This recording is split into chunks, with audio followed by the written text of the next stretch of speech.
साहब कहते अल्प सुख दुख आदि अंता मन भुलान मैं गर मैं मनता। मनुष्य के जीवन में जो सबसे बड़ा दुख का कारण है वो उसका अहंकार है, मैं है। अभी आपने भजन सुना छत्तीसगढ़ी में, छत्तीसगढ़ी बोली में संत श्री गिरवर दास जी से, और सुंदर कथन भजन के माध्यम से माटी के हड़िया है ना, सभी ज्ञानी पुरुषों ने इस शरीर को मिट्टी का कहा, और मिट्टी का तो है ही। मिट्टी कहने का मतलब है कि मिट्टी ही है। ये जो 5 तत्वों से निर्मित है, और 5 तत्वों से निर्मित होने के कारण प्राण पिंड का जब वियोग होता है तो यह अपने अपने तत्वों में मिल जाता है। तो मिट्टी तो हुई, मिट्टी है और मिट्टी में मिल जाता है।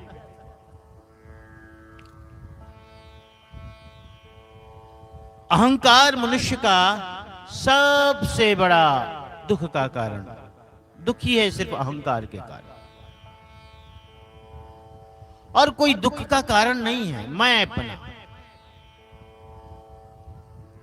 ज्ञान के मार्ग में, भक्ति के मार्ग में, अध्यात्म में, धर्म में सदा इंगित किया संत गुरुजनों ने, महापुरुषों ने, सदगुरुओं ने, कि तुम अपने अहंकार को मिटाओ भाई। अहंकार को, मैंपना को, ममता को, अस्मिता को, मेरापन को, मैंपना को मिटाओ, हटाओ। ये बाधक है। साहब की बड़ी प्रचलित सी साखी है जिसे अक्सर आप पढ़ते होगे, सुनते होगे। संत दर्श को चालिए तज ममता अभिमान, और ज्यों ज्यों पग आगे धरे कोटिन यज्ञ समान। साहब कहते हैं कि संत के दर्शन के लिए जब जाओ तो ममता और अभिमान को त्याग करके जाओ, मेरापन और मैं को। और मेरा है तभी मैं है, मेरा का, मैं का आधार मेरा है, और मेरा नहीं तो मैं भी नहीं।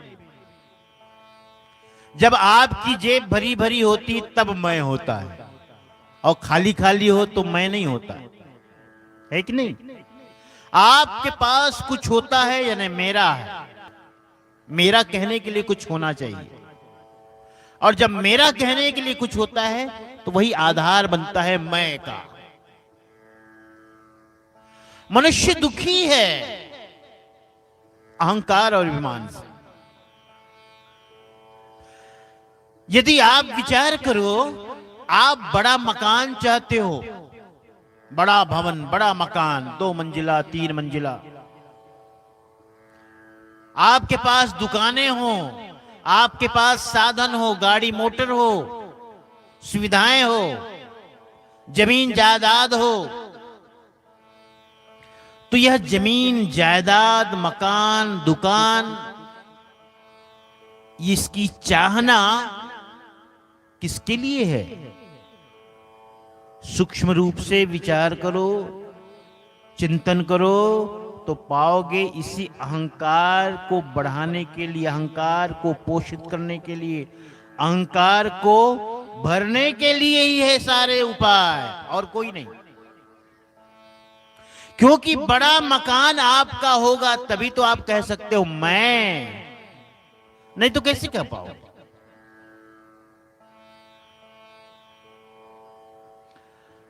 अगर जब शादी होती तो व्यक्ति सोचता है मेरी पत्नी ऐसी आए सबसे सुंदर हो, तो सुंदर स्त्री की चाहना इसलिए नहीं कि मेरे पास अच्छी सुंदर सी स्त्री हो, वहां भी कहीं ना कहीं मैं का ही पोषण है। स्त्री तो अलग बात, मेरे पास मेरी ऐसी सुंदर सी पत्नी हो कि सब लोग ईर्ष्या करें, जलें, जलन करें, देखो कितनी सुंदर है उसकी पत्नी।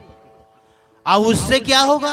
उससे मेरा मैं क्या होगा? बढ़ेगा, फूलेगा, बड़ा होगा, मैं बढ़ेगा।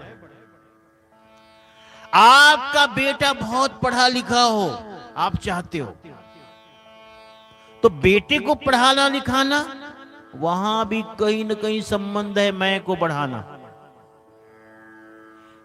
कि मैं कह सकूं कि देख मेरा बेटा बहुत पढ़ा लिखा है, डॉक्टर, इंजीनियर और ये आईएएस अफसर है, बड़ी नौकरी वाला है, मेरी बेटी बहुत पढ़ी लिखी है, बहुत योग्य काबिल है। जहां भी आप देखोगे वहां कहीं न कहीं सूक्ष्म रूप से मैं छुपा हुआ है, मैं छुपा हुआ है। कभी यह भी देखने को मिलता है कि व्यक्ति बड़ा अच्छा है, सुंदर, सुखी है। कभी किसी संत का मैंने प्रवचन सुना और वह प्रवचन में कहते थे कि मैं जिस घर में मेहमान बना, बहुत अरसे बाद, बहुत सालों बाद वहां गया, तो इस बार मैंने पाया कि वह घर का मालिक है, गृह स्वामी, बड़ा दुखी दुखी है, उदास है। मैंने पूछ लिया उसकी धर्म पत्नी से, क्या बात है, इस बात प्रसन्न चित्त नहीं है, इस बार प्रसन्न चित्त नहीं है, दुखी है, उदास है, निराश है, हताश है, क्या हुआ इसको? सब तो ठीक है ना? कोई बिजनेस व्यापार में कहीं नुकसान हानि नहीं, सब ठीक है, तो बात क्या है? कुछ नहीं महाराज जी, ये बगल में पड़ोसी है ना, उसने 3 मंजिल मकान बना लिया। जब से मकान इसका बना है तभी से इसका दिल बैठा जा रहा है। 3 मंजिला मकान, 3 मंजिला मकान, मेरे से बड़ा मकान, मेरे से बड़ा मकान, और कोई बात नहीं है, क्योंकि अब कहने को नहीं है कि देख मेरा मकान बड़ा है, अब गड़ गया, दब गया, क्योंकि किसी ने आपसे बड़ा मकान बना लिया, दुखी हो गया आप। अब मेरा कहने को, उस मैं को पोषण नहीं मिल रहा है उसके मकान बड़े हो जाने से। हाँ? एक व्यक्ति तप किया, तपस्या किया, तपश्चर्या किया, भगवान प्रसन्न हो गए। जब भगवान प्रसन्न हुए तो बोले, बेटा बोलो क्या बात है, क्या चाहते हो वत्स, क्या चाहते हो?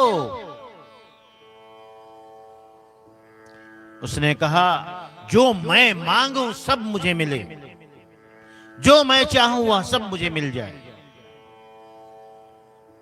भगवान ने कहा, बिल्कुल मिलेगा, तुमने कठोर तपस्या की है, कठोर साधना की है, तप किया है, एवं अस्तु, तुम जैसा चाहते हो वैसा हो जाए। एवं अस्तु का मतलब ऐसा ही हो, तुम जो चाहते हो वैसा ही हो। लेकिन भगवान ने कहा, एक शर्त और भी है, तुम जैसा चाहोगे वैसा होगा, जो तुम मांगोगे वो मिलेगा, लेकिन पड़ोसी को डबल मिलेगा। तुम जो चाहोगे वो मिलेगा जरूर, लेकिन पड़ोसी को डबल मिलेगा, दोगुना मिलेगा। जो ही यह सुना उसका दिल बैठ गया,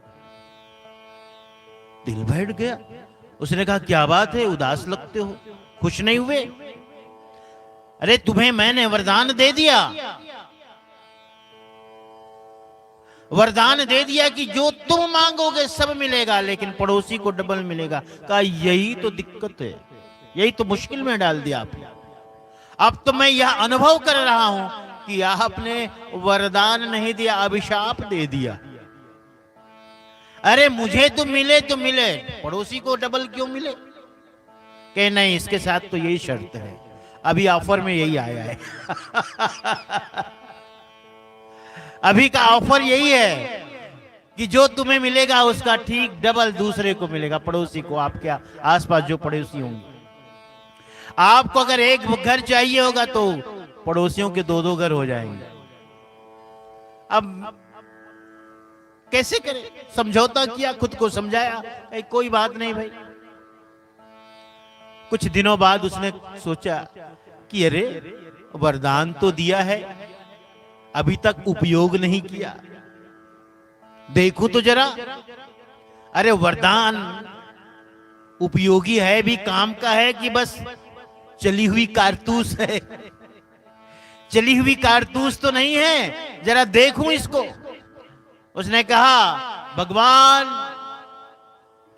मेरा एक बड़ा मकान हो जाए। सचमुच बड़ा मकान बन गया, बहुत बड़ा मकान। देखा आसपास, वाह क्या बात है, इतना बड़ा मकान मेरा। लेकिन भगवान ने भी कहा था पड़ोसी का डबल हो जाएगा, तो थोड़ा गली में निकल के देखूं। जब गली में बाहर आकर देखा तो पड़ोसियों के दो दो मकान। फिर दिल बैठ गया, ये कोई बात हुई। अब लेकिन समझौता तो करना था। उसने कहा ठीक है, मेरा एक हुआ, पड़ोसियों के दो दो हो गए, मेहनत मैंने की, अब इसको तो फोकट में मिल रहा है, फोकट में। तो जब बड़ा मकान मिल गया, हो गया, लेकिन दिल बैठा था। क्यों? इसलिए बैठ गया दिल कि तपस्या मैंने की, और जो भी मैं मांगू इसी तरह पड़ोसियों को डबल मिलेगा, दोगुना मिलेगा, तो मतलब क्या है? चिंतन करने लगा, विचार करने लगा। उसने सोचा पड़ोसियों को सबक सिखाऊं। अरे ये क्या फोकट में तपस्या मैंने की, इनको फोकट में डबल, और मुझसे 2 गुना मिलता है, 1 गुना भी नहीं 2 गुना। अब मैं इनको सबक सिखाता हूं। तो उसने बड़ा चिंतन विचार किया। तो सोचा किनसे पूछूं, गांव में भी बड़े बड़े लोग होते हैं, है ना? होते हैं कि नहीं? बड़े काम के लोग होते हैं, और इस तरह के बताने वाले लोग होते हैं। कहीं कहीं बैठता था कैसे किया जाए। तो गांव में ऐसे भी लोग होते हैं जिनके पास जाओ तो आपको बहुत कला, युक्ति, ढंग बताएंगे कि पड़ोसी को कैसे पेशी में फंसाना है, मुकदमा में फंसाना है, हाँ, कचहरी में फंसाना है, केस मुकदमा में फंसाना है। ऐसे बहुत लोग हैं जो बताते रहते हैं, और फ्री ऑफ कॉस्ट, हाँ, बिना शुल्क के मिल जाते हैं। तो ऐसे ही एक बड़ा चालाक होशियार आदमी था, उससे उसका पाला पड़ा। उसने कहा कि क्या करना चाहिए। उसने कहे कुछ नहीं करना है, मैं जो कहता हूं ऐसा करो। कहे क्या? इस बार भगवान से मांग करो कि हे भगवान मेरी एक आंख फूट जाए। हे भगवान मेरी एक आंख फूट जाए। तो उसने कहा इससे क्या होगा? उसने कहा तुम करो तो भला, देखते जाओ आगे आगे होता क्या है। इस बार उसने भगवान से प्रार्थना की कि मेरी एक आंख फूट जाए। एक आंख तो ठीक थी, एक आंख फूट गई। बाहर निकल करके देखा पड़ोसियों की 2-2 आंखें फूट गई। 2-2 आंखें फूट गई। अब थोड़ा आनंदित तो हुआ, चलो बहुत मजे ले रहे थे 2-2 मकान लेकर के, अब दोनों आंखें फूटी आंखें लेकर के भी मजा ले लो। हाँ, दोनों आंखें फूट गई। जाकर के बोला बड़ा काम आया तुम्हारा, वो तुम्हारी युक्ति तो बड़ी काम आई। कहे अभी बस इसी में संतुष्ट मत हो, अब आगे और सुनो। कहे और बचा है अभी? कहे हाँ बचा है ना, और बचा है अभी। ये तो दूसरा पार्ट है इसका, पहला पार्ट है, दूसरा और अंतिम पार्ट और बचा है। कहे बताओ भी क्या कहना है। कहे इस बार भगवान से कहना कि मेरे घर के सामने एक कुआं खुद जाए। मेरे घर के सामने एक कुआं खुद जाए। कहे इससे क्या होगा? अरे तुम मांगो तो बात सुनते रहो। उसने भगवान से इस बार मांग किया कि मेरे घर के आगे एक कुआं खुद जाए। पड़ोसियों के घर के आगे 2-2 कुएं खुद गए। अब 2-2 कुएं खुद गए पड़ोसियों के घर के आगे, और आंखें भी फूटी हुई है, तो उसके आगे और सुनाना है पड़ेगा क्या? वो तो समझ ही लिया, अब उसको क्या सुनाना, है ना? वो तो समझ में बात आ गई। मनुष्य का यही मन है कि उसका अहंकार और अभिमान पोषित हो, मैं बड़ा हो जाऊं, मेरे से बड़ा कोई ना हो। साहब यही कहते, अल्प सुख दुख आदि अंता। जीवन को देखो, जीवन को समझो, चिंतन करो। इस जीवन में सुख थोड़े हैं, दुख बहुत अधिक है। अल्प सुख, थोड़ा सुख, आदि अंता, जन्म से लेकर मृत्यु पर्यंत दुख ज्यादा है, दुख ज्यादा है। और कहीं जिसे हम सुख भी मानते हैं, वहां भी दुख भीतर से छिपा हुआ है कि नहीं बताओ? है। जहां भी तुम सुख मानोगे वहां भीतर दुख छुपा हुआ है, यानी कि हर सुख के नीचे दुख है।